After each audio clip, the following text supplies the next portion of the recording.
Hello and welcome to VR Reviews. Today we'll be reviewing the NECA Heroes of the Storm Illidan Storm Raid. So yes, here we have Illidan from the Heroes of the Storm line. While I don't play Heroes of the Storm, I am a fan of Warcraft, so this is essentially just a nice Warcraft line for me.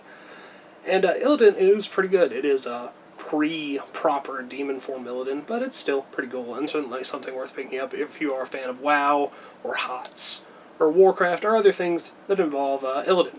So let's go ahead and zoom in for the articulation, sculpt, make details, all those sorts of things. Alright, starting off with a quick size comparison. Of course, here we have Illidan. Here's our standard Marvel Legends 6-inch Cosmic Armor Iron Man and 3 3/4-inch Marvel Universe Wolverine. Illidan is a bit bigger than standard 6-inch scale, and of course much bigger than a 3 3/4-inch scale. He's close enough that you might could write it off to just the fact that he's a taller character in general and put him in with 6-inch figures, but he's really closer to 7-inch. Anyway, let's get everything else out of here and just look at Illidan.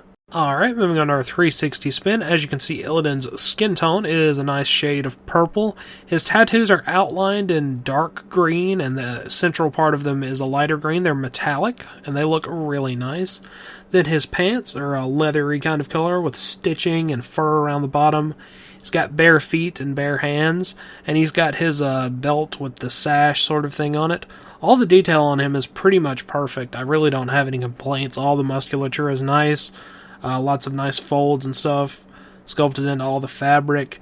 Everything looks pretty much spot on, nothing really to complain about there. Let's go ahead and zoom in on his head sculpt.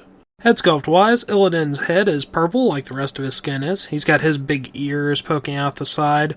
His hair drapes down along the front and also has the big sort of top knot-ish ponytail thing that's wrapped up. His hair is blackish and then has sort of shades of purple in it, which is cool.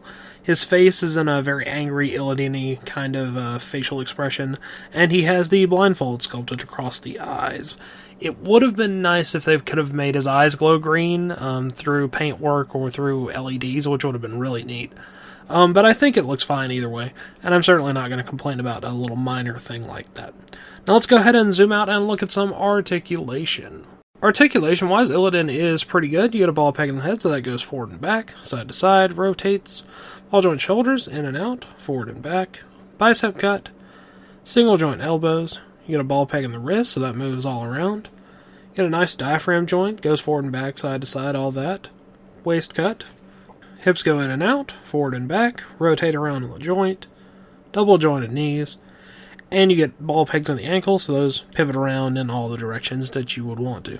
So you can get him into most poses that I think you would really want to. He's not like quite on Marvel Legends level, but he's pretty damn good, especially compared to some of NECA's previous amounts of articulation.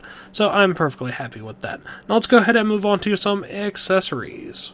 Accessories-wise, of course, Illidan comes with the Warglaives of Azzinoth, so you get 2 Warglaives. They are molded in green, and it's sort of a weird green plastic. It's not transparent, but it has like little sparklies in it. I'm not really sure why. It's kind of cool. I would have preferred for them to either be transparent or for them to just be metal colored, which they are if they're not like glowy, I guess. I don't really know. They've been depicted as being metal or just being like weird enchanted green, but this looks cool too. They've got black etching in them, and then the handguard pit is gold and black with some red outlining. The detail's pretty much spot on. Looks like Warglaives. No real complaints there. He can hold both of them or just one of them, you know, whatever you want to do. They are perfectly acceptable. Now let's go ahead and move on to the packaging. Packaging-wise, you get your pretty standard NECA packaging that they've been using forever. Heroes of the Storm up there at the top, window, Illidan the Betrayer, and a picture of Illidan down there at the bottom. And on the back you get a big description, a picture of the Illidan figure, as well as the other figures that are available. Nova, Stitches, Arthas, and Tyrael. I've got a review of the Lich King coming up soon, and I might get Stitches. I don't know, he's kind of overpriced, and he's also not massively relevant to Warcraft lore, but I do like Abominations, so maybe, I don't know. If I see him on sale, I'll probably pick him up. As always, these are good for in or out of package display, so yeah, Illidan. Alright, that wraps it up for Illidan, so until next time, goodbye. Thanks for watching one of my videos. If you enjoyed it, feel free to like the video or subscribe if you would like to see my future content. If not, run away. Run away and never return. Also, feel free to support me on Patreon at patreon.com/vrreviews, follow me on Twitter at venomraptor09, or follow me on Instagram at instagram.com/vrreviews. Thank you, and goodbye.